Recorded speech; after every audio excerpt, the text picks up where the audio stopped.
What's good, everybody? Indrid here. Croak is an extremely agile melee that has a ton of mobility skills and the potential for high burst damage. Stay tuned to find out how to best utilize Croak in the arena.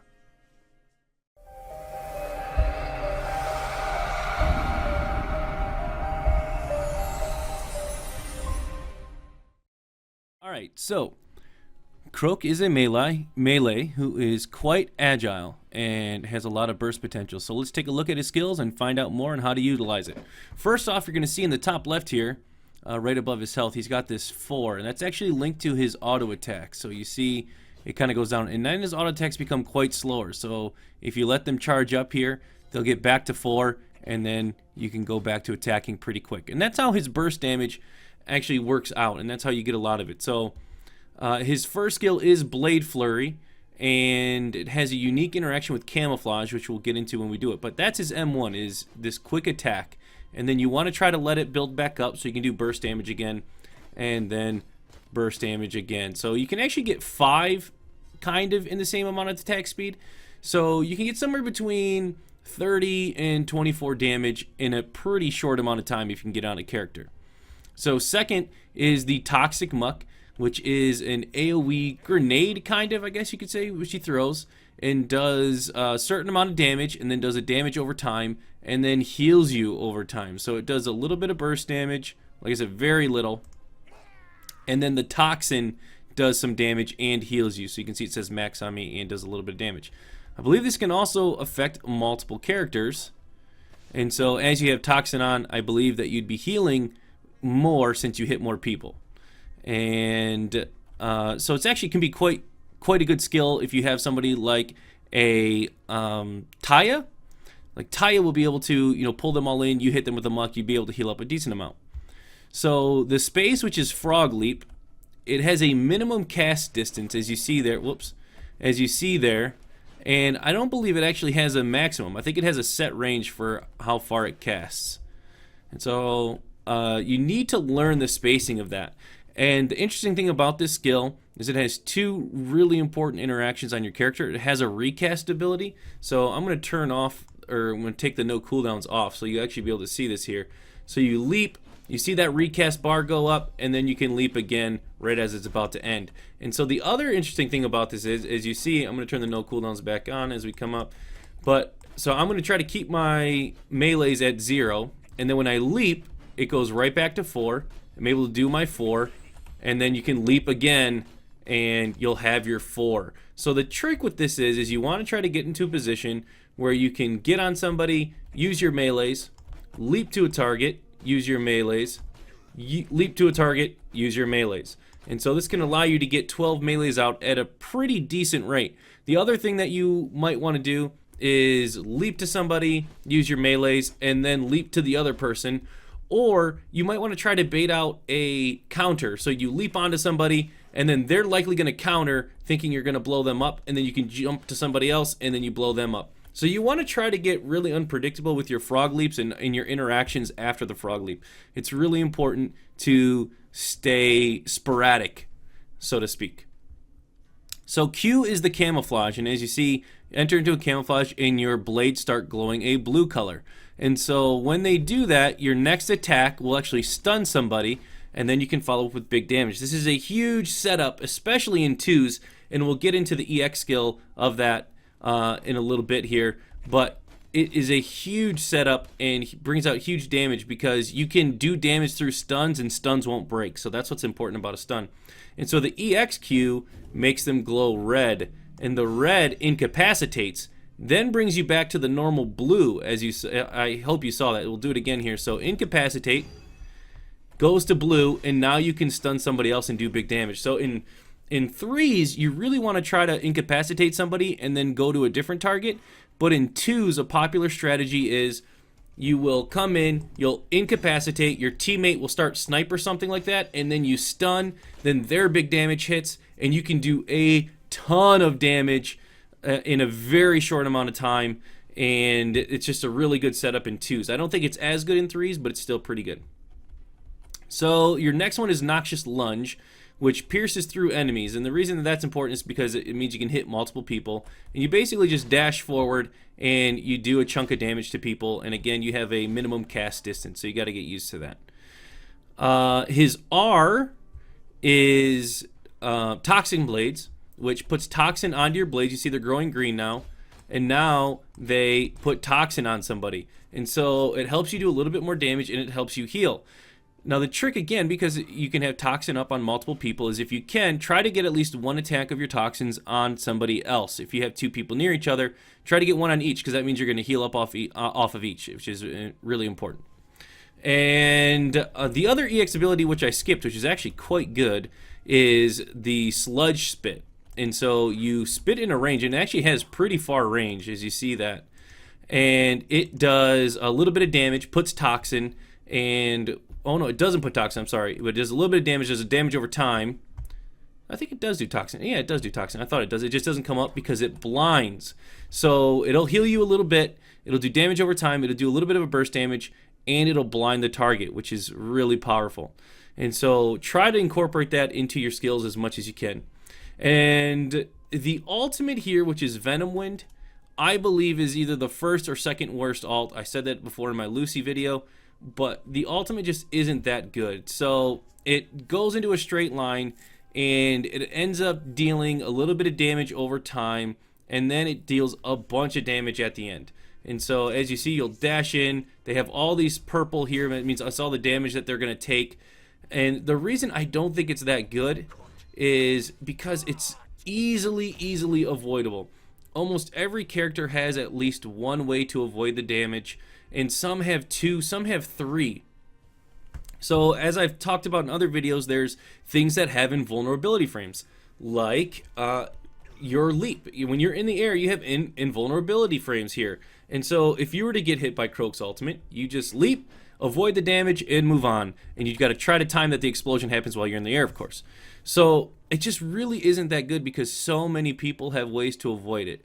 Now, people like Eva only has one way to avoid it, and you can force out her leap pretty easily, then maybe ult. So there are situations where it's good, but you need to be sure that the possibility for them avoiding the damage is gone.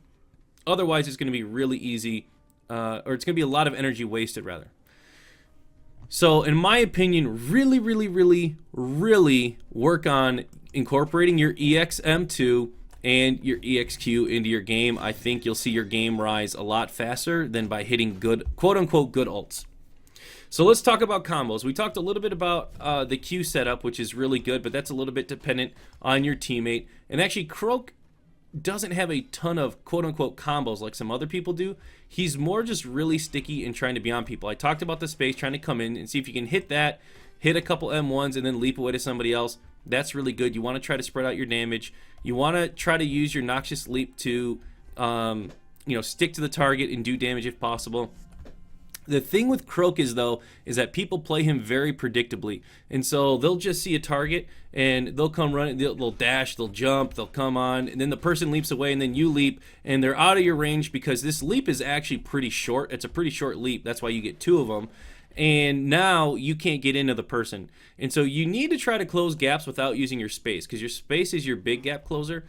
And if you can, there's rare times when you can close with camouflage properly, but a lot of people are going to counter things like that. But maybe you just want to get their counter out of the way.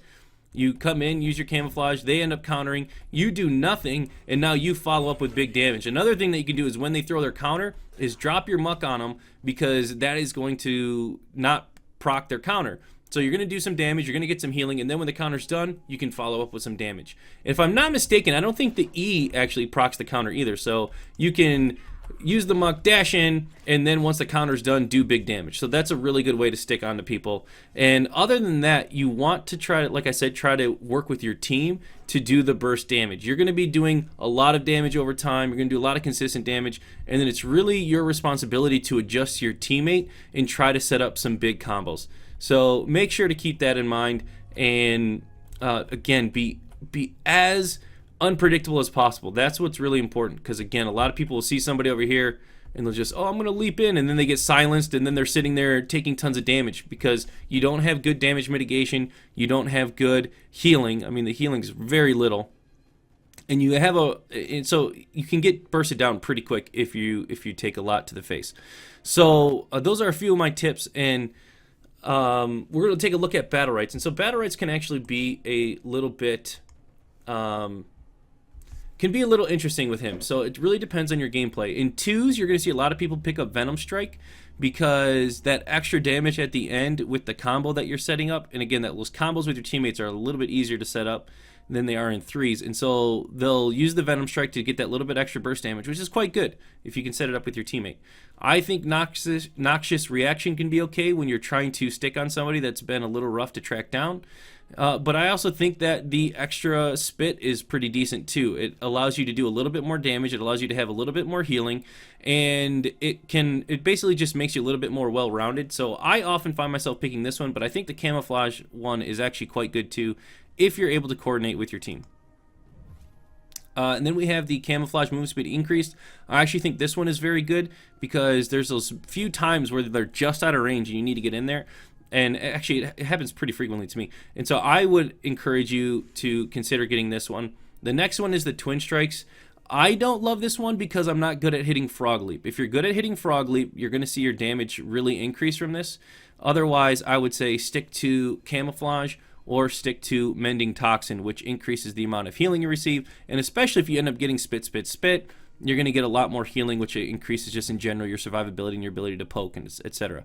So Frog Frenzy is one that I've been trying a little bit more, and I think is pretty good. So it makes your next 6 attacks increase. And so what I try to do is use my 4 attacks, use my R, and then my attack speed on my next 6 attacks goes up, and it can be a pretty good swing of damage. And so this one's good for dueling, in my opinion. If you know you're going to be dueling somebody, or you're going to be doing a lot of dueling. Trickery, the hits reduce the cooldown of Camouflage. I think that one's really good because the more you camouflage, the more you stun, the more you incapacitate, the more you control, and the more damage you do. And then again, Jungle Toad, not my favorite because I'm not very good at hitting the Frog Leap, and you have to get that hit on the landing, and it doesn't happen super often for me. So I end up going between one of these two, and I would say Trickery just because I'm more consistent with it. I have got Recuperate. I get it mainly when I don't have a healer and just help me stay topped off a little bit, but it can be useful in other instances.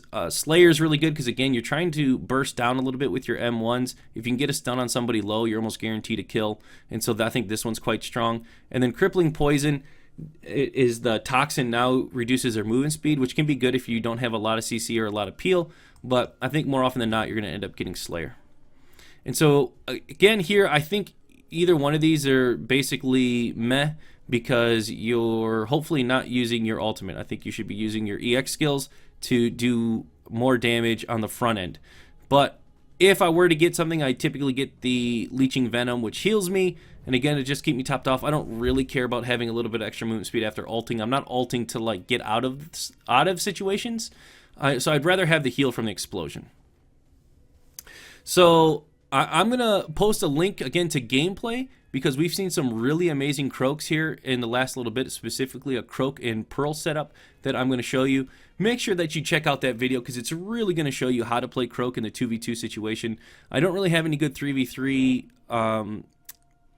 videos right now, but if that is something you're hoping to look, please leave me a comment and let me know that that's what you're looking to see. Also, don't forget to subscribe. I'm going to try to bring out at least 3 videos a week to you guys and try to do some ESL content on top of that. And so all your support has been greatly appreciated. I can't believe it. I've already hit 300 subscribers. You guys are absolutely amazing. I think when we get to 500, I'm definitely going to do like a giveaway or something like that to show you guys that I appreciate all the support you've been showing me. It's just really blown me away. And it's only been a couple weeks really since I started this. So you guys are awesome. Really appreciate it. Make sure to check out some of those other videos for tips and tricks on how to play Battlerite. And thank you for joining the most positive place in gaming. You all have a wonderful day.